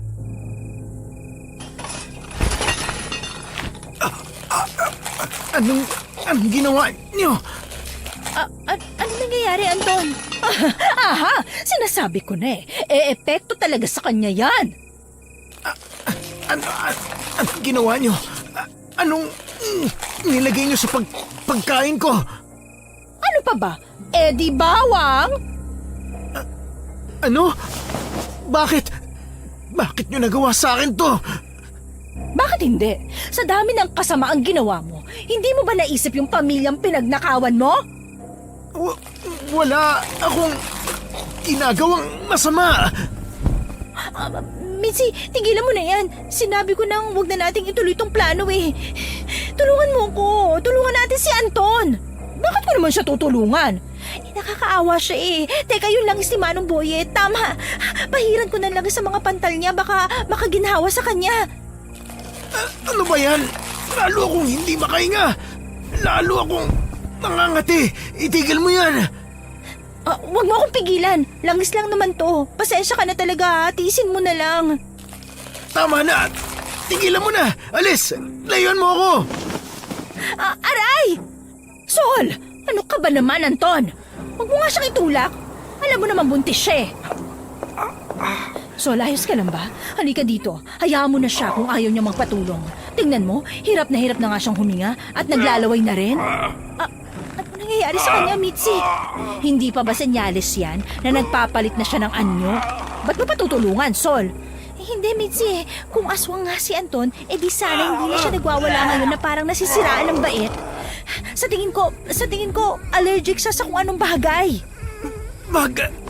Yung bag ko, Sol. Bag! Teka, kukunin ko! Ito! Tulungan mo ako. EpiPen. EpiPen? Ano yung itsura nun? Gamot ba yan? Nasa capsule, sachet? Ano, ha? Mitzi! Tulungan mo ako! EpiPen daw! Ha? EpiPen? Yung ano yan? Parang tube na puti. Eto, nakita ko na. Paano to gagamitin? Asul. Tanggal.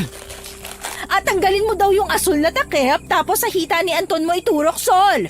Ay, bisit. Naku, ano ba nahulog pa? Eto, 1, 2, 3. Agad na idiniin ni Sol ang EpiPen sa hita ng lalaki hanggang sa marinig niya ang tunog na dulot nito. Nawawalan na ng lakas si Anton kaya hindi na alam ni Sol ang susunod na gagawin. Maya-maya lang ay hindi na kumilos ang lalaki kaya dahan-dahan siyang lumapit dito at nanginginig na kinapa ang pulso sa leeg nito. Nang naramdaman niyang tumitibok pa ito ay napasalampak siya sa sahig at napabuga ng malakas na hangin. Anton? Ayos ka lang ba? Ayos lang siya. Sol, muntik na ako makapatay, Sol. Hindi ko sinasadya. Gusto ko lang namang tulungan ka eh. Hindi ko talaga sinasadya. Dapat hindi ka sa akin humingi ng pasensya. Nakakahiya. Paano kung magalit siya? Paano kung hindi niya ako mapatawad, ha? Mitzi, sa ginawa mo kasing yun, kahit sino naman magagalit eh. Ang mahalaga, humingi ka ng tawad at magpaliwanag kung bakit mo natin ginawa yun. Kahit ako nahihiya ako eh. Pero baka kung ano nangyari kung hindi mo siya tinulungan kaagad. Hindi ko nga alam yung itsura ng EpiPen eh. Para saan ba yun? Droga ba yun? Hindi, gamot yun sa allergy. Mukhang tama ka nga. May allergy yata sa kung anong pagkain yung si Anton. Masasagot natin yan kapag magising na siya. Tulungan mo na lang ako na ilipat siya sa higaan. Anong nangyari? Buhay pa ako? Ay, Anton! Patawarin mo ako. Hindi ko sinasadya. Hindi ko talaga sinasadya. Huwag kayong lumapit sa akin. Sinubukan niyo akong patayin. Matapos ko kayong tratuhin na maayos. Ito ang igaganti niyo sa akin? Hindi ganun, Anton. May rason kami kung bakit namin nagawa yun. Saka, hindi naman namin alam na allergic eh. Oo, may mali kami at hindi ko yun itatanggi. Pero, pwede ba makinig ka muna sa amin? Sa tingin mo ba, Sol, paniniwalaan pa kita? Oo, kasi walang kasalanan si Sol. Kasalanan ko ang lahat, okay? Kasalanan ko. Ako nagsabi sa kanya na lagyan ng maraming bawang ang pares mo. Kasalanan ba namin kung desperada na kami na mahuli yung aswang? Ano? Aswang? Teka. Anong meron sa aswang? Sa totoo lang kasi, Anton, ilang araw na kaming hindi pinapatulog ng balbal. Hindi ko sinasadyang makita siya isang gabing naglalakad ako papunta kina Mitzi. Simula nun, hindi na kami pinatahimik ng aswang. Kaya sabi ni Manong Boyet, kailangan naming hanapin kung sino ang aswang. Nang makita ni Mitzi yung mga sugat na katulad nung sayo, na katulad din nung sa aswang, nandiguro lang siya. Hindi naman namin nakalain na allergic ka pala sa pares eh. Ay naku, sorry talaga, Anton, ha? Hindi ako sa pares allergic. Sa bawang. Sa bawang ako allergic. Pero ba't hindi mo sinabi sa akin na ganun pala yung nangyayari sa'yo, Sol? Sana man lang natulungan kita. Natulungan ko kayo. Hindi ko naman nakalain na aabot sa ganito eh. Pero hayaan mo, babalik na lang muna ako sa bahay. Mukhang kailangan nyo rin mag-usap ni Mitzi eh. Baliw ka ba? Hindi ako papayag. Dito ka lang. O, sasamahan na lang kita. Wag na, ayos lang ako. At saka ang mutya. Nakalimutan mo na bang binigay at inayos na to ni Manong Boyet? Ayos lang ako. Saka hayaan nyo muna ako. Nakakahiya na rin kasi sa inyong dalawa eh. Huwag kang mahiya sa akin. Ayos lang ako. Hindi naman ako napano eh. Ayos lang ako, Anton. O, Mitzi, uwi muna ako ha. Huwag mong sasaktan si Bossing. Wala akong mautangan kapag mga anak ako. Hindi alam ni Sol kung bakit siya nakakaramdam ng hiya para kay Mitzi at Anton. Pero kapag bumabalik sa kanya ang tulong ng dalawa na walang hinihiling kapalit, ay doon siya nanliliit. Habang naglalakad pa uwi ay hawak niya ang kanyang tiyan na malaki na ang umbok. Sa awa ng Diyos ay walang nangyaring masama sa kanya, pero laking pagtataka niya nang makita ang bahay na maliwanag, hindi tulad ng iwan niya itong nakasarado. Habang papalapit siya ng papalapit, naririnig niya na parang may nagluluto sa loob. Agad niyang hinawakan ng walis tambo na nakasandal sa pader at dahan-dahang naglakad papasok. Nang makalapit siya sa may bandang kusina nila na kurtina lang ang nakapartisyon, ay inambahan niya agad ito ng palo. Pero huli na ang lahat nang makita niyang ang kanyang tiyo Lando pala ang napalo niya. Tiyo, ikaw po pala yan. Pasensya na po. Hindi ko sinasadya, Tiyo. Tiyo, huwag niyo ako saktan. Tiyo? Ano ka ba? Ayos lang ako. Saan ka ba nagpunta at hindi kita mahanap sa buong bahay? Ha? Ano po? Ba't gulat na gulat ka? Ang sabi ko, saan ka galing at ngayon ka lang ka ako? Nagluto ako ng ulam. Baka gusto mo kumain. Sa labas lang ho. May pinuntahan lang ako. Saka, hindi pa po ako gutom. Alam kong gulat ka pa sa nagawa ko kanina. Pagpasensya mo na si Tiyo, ha? Masyadong pagod lang ako at madaming iniisip. Kaya hindi na rin ako nakakauwi ng bahay madalas. Pero ngayon palagi na ako nasa tabi mo, ha? Aray! Ano yan? Po, pulseras po na bigay sa akin ng kaibigan ko. Na paano ho kayo, Tiyo? Natuso ka ba? Sino naman na nagbigay niyang walang kwentang pulseras na yan? Tanggalin mo nga yan! Ay, hindi ko na ho matatanggal, Tiyo. Hindi ko kasi alam kung anong ginawa niya sa pagbuhol eh. Bukas ko na lang po uhubarin. Para saan ba yan? Pangontra daw po sa aswang. Huwag kang magpapaniwala sa mga nagpapanggap na albularyo, Sol. O siya, kumain ka na lang at ipinaghanda na kita. Maliligo na muna ako. Nagtaka si Sol sa biglang pagbait ng kanyang tiyuhin. Matapos siyang gulpihin ay parang anghel na ngayon. Pero maya-maya na may magagalit na ulit. Nang makaalis ang kanyang tiyuhin sa kanyang harapan, ay agad niyang pinulot ang kutsara at platong may kanin, saka ito inamoy. Dahil masela ng kanyang pangamoy, halos bumaliktad ang sikmura niya dahil sa kakaibang amoy na nanunuot sa kanyang ilong. Agad siyang tumakbo sa lababo at nagsuka.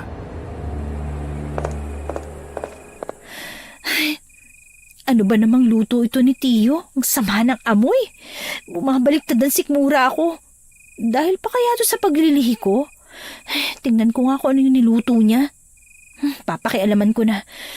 Timplahan ko na lang uli para sumarap. Ano to? Ano tong nakahalo sa niluto niyang pares? Teka, mataba to ng tao? Hindi. Baka naman sa baboy o baka. Kaso hindi talaga. Mukha talagang mata ng tao ang sahog ng pares niya. Hindi lang ang mata niligay niya. Meron pa mga daliri. Ay, Diyos ko! Ano tong ginawa ng Tiyo? Sinubukan kong maging mabait at tratuhin kang tama, Sol. Pero hindi ko naman inasahan na hindi ka pala makukuntento sa kung anong ipinakikita ko sa'yo. Anong ibig sabihin nito, Tiyo? Bakit namumula ang mata mo? Hindi mo ba talaga alam? O nagmamaang-maangan ka lang? Hindi ikaw si Tiyo Lando. Nasa si Tiyo? Anong ginawa mo sa kanya? Ba't mo ba ako hinahanap? Nandito lang naman ako Hindi ikaw ang Tiyo ko. Wala akong kapamilyang aswang na kagaya mo. Huwag kang mag-alala, Sol. Wala ka naman talagang magiging pamilya kasi gigilingin ka na sa tiyan ko. Hindi mo ako magagawang saktan. At anong gagawin mo? Magpapatulong ka sa mga duwag mong kaibigan? Alam mo bang hindi ako magmamadali dito sa bahay para maghanda ng pagkain kung pinagbuksan nila ako ng pinto? Kapag napahama ka dahil sa kapabayaan nila, mamamatay sila sa hinagpis at sa akin pa rin sila mapupunta. Kaya pala pabago-bago ang ugali mo kasi pilit mong pinagtatakpan ng mabaho mong ugali. Kaya pala ayaw mong pumunta sa Manila kasi hindi ka mabubuhay doon sa ingay ng lugar, balbal! Nakuha mo. Ang talino mo rin pala eh. Kung gusto mo, pwede ka namang tumulad sa akin. Isang tulo lang ng laway ko sa tenga mo, magiging totoong magkapamilya na tayo. Wala akong kapamilyang mas masahol pa ang ugali sa mga bangkay na nabubulok na! Bangkay na nabubulok? Mabango ang bangkay. Mas mabango pa sa pares na paninda mo. Hindi mo ba nakita ang bersyon ko ng pares? Yun ang masarap. Kadiri ka! Bitawan mo ang leg ko! Bawiin mo sinabi mo! Ayoko! Pilit na pinatatag ni Sol ang isipan niya at nag-isip ng paraan kung paano makakawala sa sitwasyon nang hindi nasasaktan ng sarili maski ang nasa sinapupunan niya. Naramdaman niyang nagiinit ang langis na nasa kanyang bulsa at ang kamay ng kanyang aswang na tiyuhin ay tila napapaso dahil nakahawak ang kamay niyang may suot na pulseras na may mutya ng bawang. Ano itong suot mong pulseras? Alisin mo! Napapaso ako! Paano ko aalisin? Sinasakal mo ko at tinataas mo pa ako. Bitiwan mo ako! Bitawan? Hindi! Dito ka na mamamatay! Hindi ako papayag. At ano pang kinakapa mo dyan sa bulsa mo, ha? Hindi ka na makakalaban sa akin, Sol! Wala ka nang magagawa pa! Tanggapin mo na ang kamatayan mo! Ikaw ang mamamatay sa ating dalawa. Nakita mo tong langis na to, ha? Ito ang ikamamatay mong aswang ka! Ah! Walang iya ka! Nakakapagsalita ka pa! Laklakin mo tong natitirang langis! Ah! Papatayin kitang babae ka! Aray! Walang iya ka talaga! Paano mo pa ako mapapatay ngayon kung bulag ka na? Ah! Ang lakas ng loob mong tusukin ang mata ko ng daliri mo! Buhisit ka talaga! Ah! Ang mata ko! Ang mata ko! Maabot ko ng bote. Ah! At saan ka pupunta, ha? Akala mo ba matatakasan mo ko? At ano to, ha? Ibalik mo sa akin yan! Nagagawa mo pa rin magpumiglas kahit nakatiwarik ka na, ha? Dahil gusto ko pang mabuhay! Ah! Ano? Paano mo naabot ang kamay ko? Ah! Walang iya ka! Huwag mong kagatin ang kamay ko! Di mo ako utusan! Ah! Aray! Ang langis! Hindi ka na talaga makakalabas ng bahay na to ng buhay! Papatayin kita at kakainin ko ang bangkay niyong dalawa ng anak mo! Magiging abo ka muna bago mangyari yon! Agad na inabot ni Sol ang bote ng langis pero dumulas na naman ito sa kamay niya dahil sa kaunting natapon dito. Akmang pupulutin na niya ulit yon nang maramdaman niyang biglang humapdi ang likod niya at nang lingunin niya ito ay nakaamban na naman ang aswang niyang tsuhin para kalmutin siya. Swerteng nakapan niya ang bote ng langis at nabuksan niya kaagad ang takip nito dahil nakaangat na ng kaunti. Pumikit siya bago persang isinaboy ang langis sa mukha ng aswang. Tunog na parang piniprito ang naririnig niya at nang tingnan niya ang nangyayari ay nakita niyang nasusunog ang mukha ng kanyang tsuhin kaya nagmadali na siyang tumakbo palabas. Hindi alintana ang likod niyang humahapdi.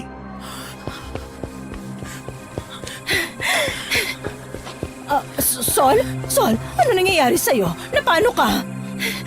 Tara na, tumakbo na tayo, Mitzi. Sinusundan ako ng aswang at kilala ko na siya.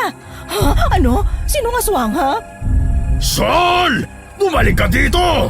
Pagbabayaran mong ginawa mo sa akin! Siya!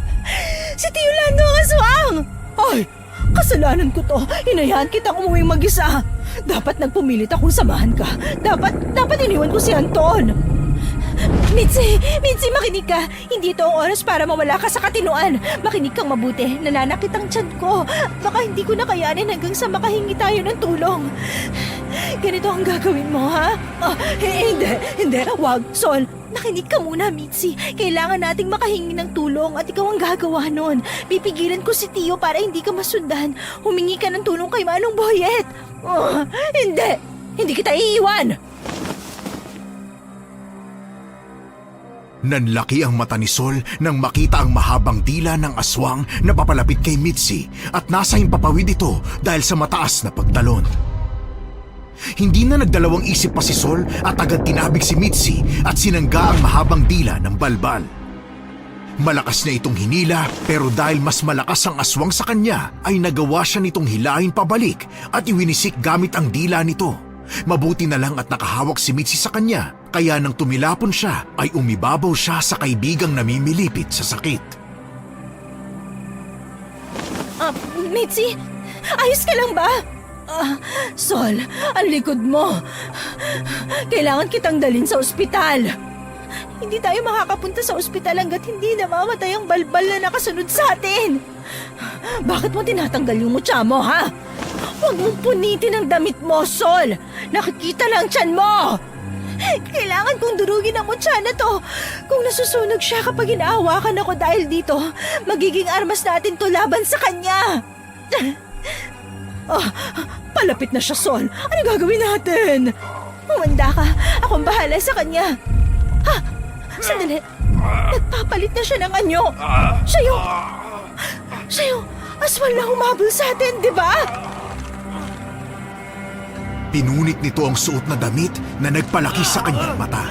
Pero imbis na magulat sa makikita, ay kakaibang takot ang bumalot sa kanya. ang bahagi ng balat sa gilid ng parte ng paa nito hanggang sa kamay ay tila natutuklap. Lumaki ang pulang mata ng kanyang tiyo. Humaba at tumulis ang ngipin, humaba ang buhok, mas tumangkad at lumobo ang tiyan na parang butete. Ang dila naman nito ay mas lalong numipis at humaba, habang ang mga kuko sa kamay at paa nito ay humaba rin at bumaluktot. Wala rin itong mga parte ng katawan na mayroon ang isang normal na tao. Naging sobrang itim din ang kulay nito at tumutulo pa ang malagkit na laway at ang itim nitong dugo sa tagiliran kung saan natuklap ang balat na nagsisilbing pakpak nito ay tumutulo rin.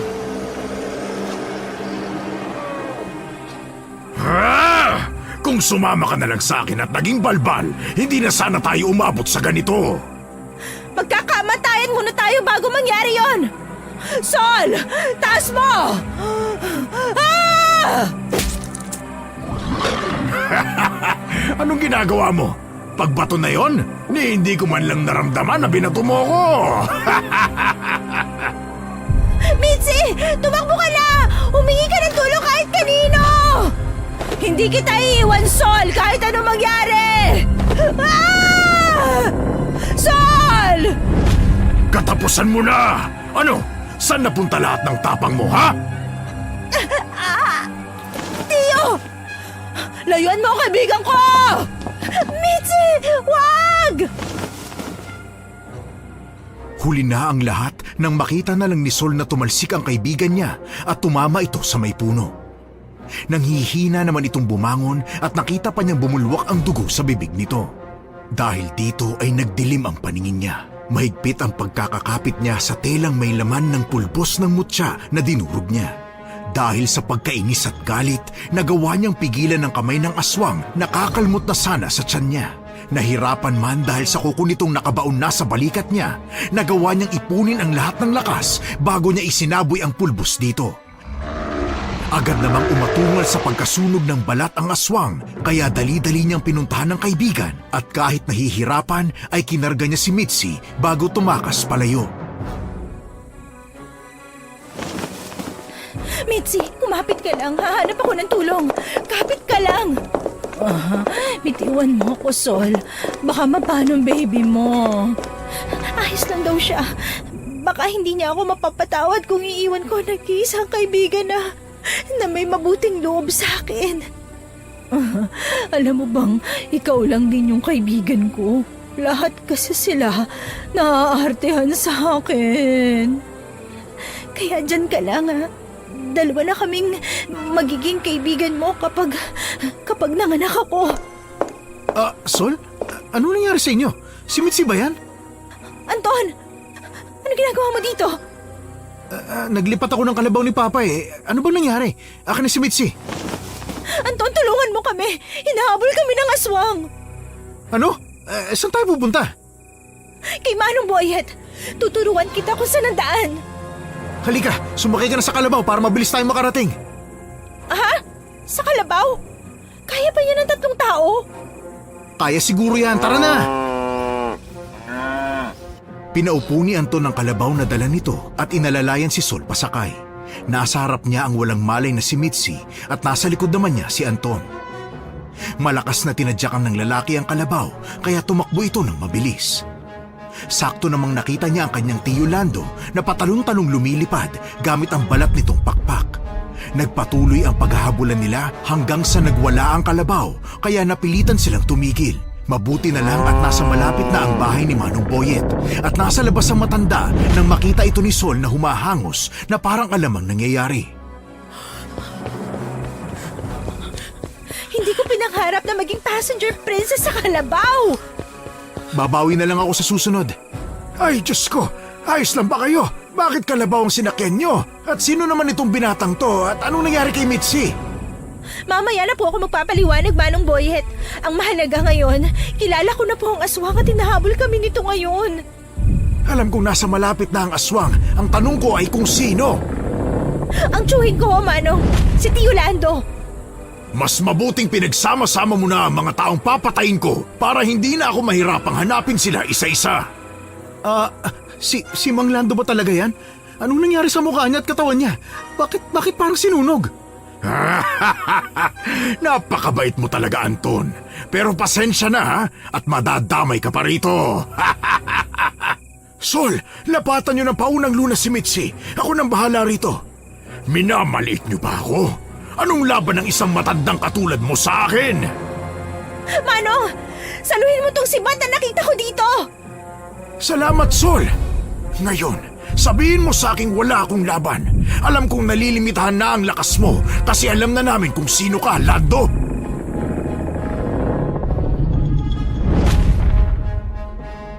Nakita ni Sol na mas lalong nagwala sa inis ang kanyang tiyo Lando na hindi niya makilala saan yung aswang nito. Umungol ito ng malakas at napatingala pa sa malaking buwan bago mabilis na sumugod sa matanda. Agad nitong winasiwas ang matalim na kuko na nasalo naman ng sibat ni Manong Boyet. Pero kahit na alam nila ang pagkakakilanlan nito ay hindi pa rin malamangan ng lakas ni Manong Boyet ang lakas ng balbal. Dahil mas maliksi kumilos ang aswang, kahit nasasangga ng matanda ang atake nito, ay nakita na lang ni Sol na tumilapon si Manong Boyet sa kalayuan dahil sa nabali ang sibat nito at natamaan pa ng kalmot sa dibdib ang matanda, kaya naman agad niya itong nilapitan. Manong Boyet! Ayos lang po ba kayo? Iiwan niyo na ako, Sol. Kapag nanghina ako masyado, ay kayang-kaya na ng balbal na higupin ang natitirang lakas ko para tuluyan na akong mamatay. Hindi ho pwede. Anong gagawin ko? May maitutulong ba ako? Wala nang pag-asa, Sol. Nabali na ang pilak kong sibat. Hindi! Gagawa ko ng paraan! Alalahanin mo ang tiyan mo. May dinadala ka, Sol. Baka mapano pa kayong dalawa. Huwag ko kayong mag-alala. Mana to sa akin na matapang at malakas. Tumakas ka na at iwan mo na kami. Sisikat naman na ang araw. At hindi ko hahayaan na matapos ang araw na to na buhay pa ang balbal na yan. Hindi, Mitzi! Ano ginagawa niya? Hinihigop niya ang natitirang buhay ni Mitzi. Sa narinig ay hindi na nag-alinlangang tumakbo si Sol papunta sa aswang. Habang papunta siya sa kinalalagyan ng kaibigan ay nakita niya ang matalim na dulo ng sibat ni Manong Boyet sa di kalayuan. Kaya ito muna ang una niyang tinakbo. Pagkapulot niya nito ay tinawag siya ng matanda at may init siya ito sa kanyang kwintas na may palawit na bato na binabalutan ng kakaibang ugat ng halaman. Agad niya itong sinuot at naramdaman niya ang kakaibang enerhiya na naglakbay sa kanyang katawan. Nag-iinit ang buong katawan ni Sol at hindi na niya alintanang buntis siya. Hindi siya nagtagal pa at muling tinakbo ang pwesto ng aswang at ng kaibigang sobrang payat na. Balbal! Itong sayo! Pilak! Sa dibdib ko! Anong ginawa mo? Hindi pa to tapos. Magbabayad kayo! Magbabayad kayo! Ano nangyayari? Natutunaw ako! Natutunaw ako! Sol, pamangkin ko, tulungan mo ang tiyo mo! Hindi na ikaw ang tiyo na kilala ko. Wala akong tiyong aswang na pumapatay ng inosenteng tao. Kailangan mong pagbayaran lahat ng kasamaang ginawa mo. Napakawalang kwenta mo, pamangkin! Magkikita tayo sa impyerno!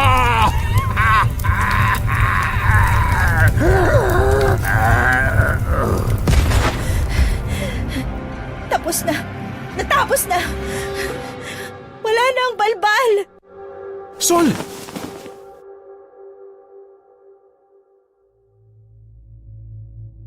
Hindi na namalayan ni Sol na nawalan pala siya ng malay. At nang magising siya, ay nakita na lang niya ang sarili sa isang silid at puno ng benda ang kanyang katawan. Agad siyang lumabas nang makarinig ng tawanan at mga boses sa labas at naabutan niya ang tatlo na nag-uusap sa kusina. Uy, Sol! Mabuti naman at gising ka na. Pinatanggal ko na yung swero mo nang sabihin ni doktora na ayos ka na at yung bata sa tiyan mo. Doktora? Anong nangyari pagkatapos mawala ni Tio Lando? Mitzi, kamusta ka na? Ayos ka lang ba? Payat ko na? Oo nga eh. Pero hayaan mo na't bumabawi naman ako ng lakas sa tulong ni Manong Boyet. Ikaw, kamusta naman yung pakiramdam mo? Heto, ayos lang naman ako pero sa paminsan-minsang pagkirot ng likod ko. Manong, ikaw ho, kamusta ka? May benda ka rin sa dibdib ah. Oo, buhat ka ni Anton habang buhat ko naman si Mitzi. At dinala kagad namin kayo sa rural health. Tinatanong pa nga ng doktor doon kung napano tayo eh. Hindi ko naman sinabi ang totoo at hindi rin naman maniniwala yung mga yan.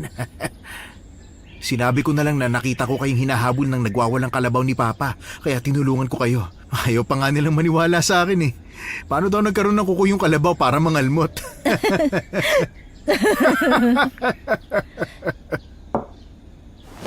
Anton, salamat din sa'yo. Kasi kung wala ka, baka hindi na namin nakita yung susunod na araw. Gaga? Hindi mo naman talaga nakita kasi 3 araw kang tulog. Ah, ganun katagal? Oo, kaya nga tong si Anton parang tatay na hindi makalma. Halos hindi na rin makatulog sa pag-aalala. Inuwi ka na nga lang sa bahay niya para maalagaan ka ng maayos. Yung bahay ni Tio Lando. Huwag kang mag-alala, Iha. Naayos ko na ang bahay niyo. Pero yung katawan na niluto ni Tio Lando. Naayos ko na rin ang parteng yon. Hinanap ko ang bagong hukay na puntod at binalik ko sa pamilya ng bangkay yung katawan. Sabi ko na lang na balbal ang may gawa at kilala naman ako sa pagiging albularyo. Kaya hindi na sila nagtanong kung paano ko nakuha ulit yung katawan ng kaanak nila. Hindi na rin naman daw sila magsasampa ng reklamo at pagtatawanan lang sila ng mga pulis. Grabe! Ginawa mo pa talaga lahat ng yon?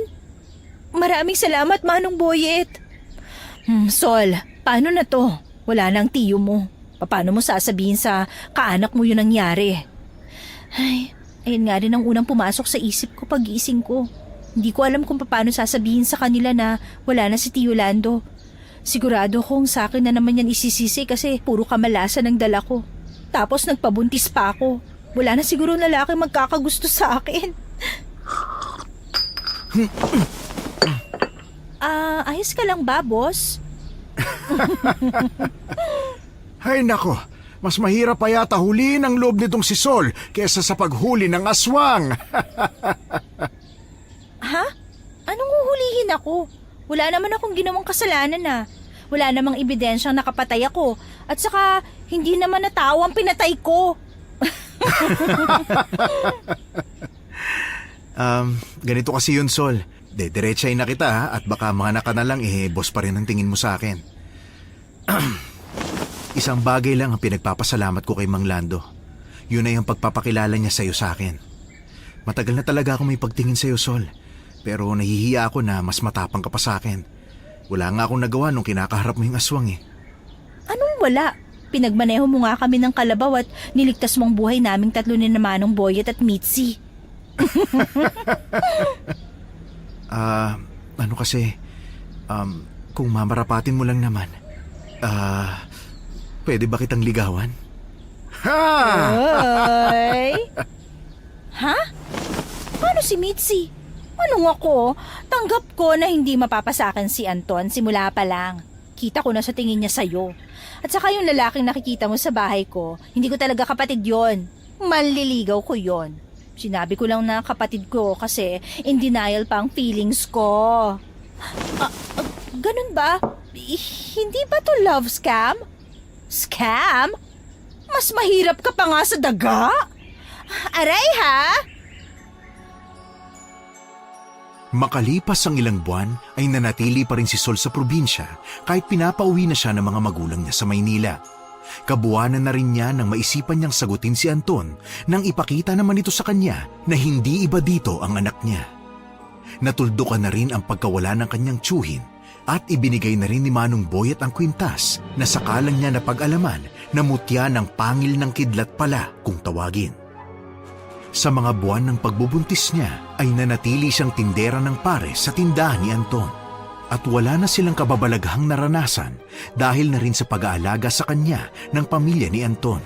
Lalo na ang matalik niyang kaibigang si Mitzi at ang tumatayo niyang tatay na si Manong Boyet.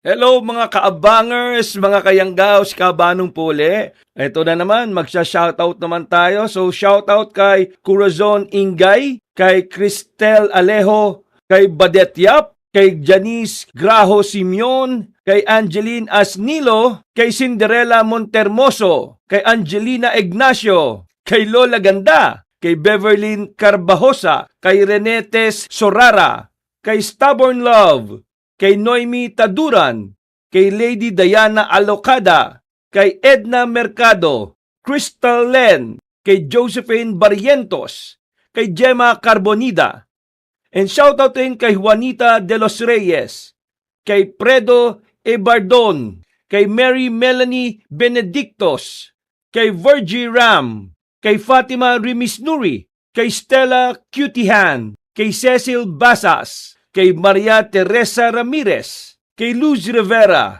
kay Ahisan Jose, kay Burgos Blair, kay Ana Castillo, kay Marciana Policarpio, and kay Eileen Lecardo.